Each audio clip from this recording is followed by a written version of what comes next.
जय माता दी दोस्तों, स्वागत है आपका हमारे YouTube चैनल पर। आज मैं आपको इस वीडियो में भोम प्रदोष व्रत कथा सुनाऊंगी। जो प्रदोष व्रत मंगलवार के दिन पड़ता है वह प्रदोष भोम प्रदोष व्रत या मंगल प्रदोष व्रत कहलाता है। इसकी कथा कुछ इस प्रकार है। एक समय की बात है, एक नगर में एक वृद्धा रहती थी। उसका एक ही पुत्र था। वृद्धा की हनुमान जी पर गहरी आस्था थी।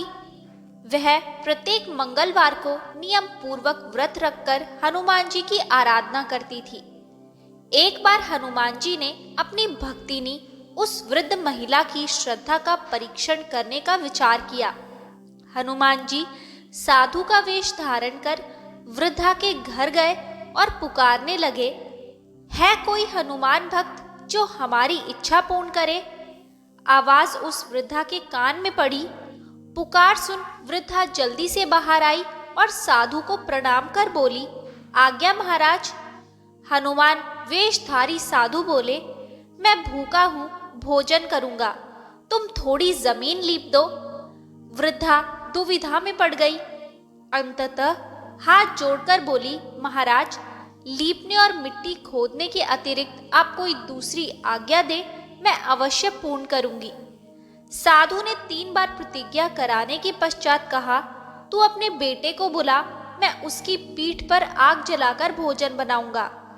यह सुनकर वृद्धा घबरा गई, परंतु वह प्रतिज्ञाबद्ध थी। उसने अपने पुत्र को बुलाकर साधु को सौंप दिया। वेशधारी साधु हनुमान जी ने वृद्धा के हाथों से ही उसके पुत्र को पेट के बल लिटवा दिया और उसकी पीठ पर आग जलवाई। आग जलाकर दुखी मन से वृद्धा अपने घर में चली गई। इधर भोजन बनाकर साधु ने वृद्धा को बुलाकर कहा, उनका भोजन बन गया है, तुम अपने पुत्र को पुकारो ताकि वह भी आकर भोग लगा ले। इस पर वृद्धा बोली, उसका नाम लेकर मुझे और कष्ट न दे।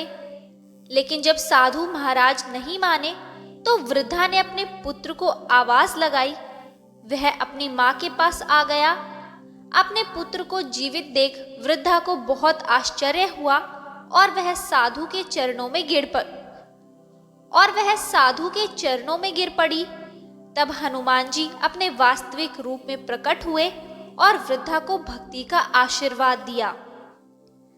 तो दोस्तों, ये थी भोम प्रदोष की व्रत कथा। आपको ये कथा कैसी लगी हमें कमेंट करके जरूर बताएं। अच्छी लगी हो तो हमारे चैनल को सब्सक्राइब करें और शेयर करना ना भूलें।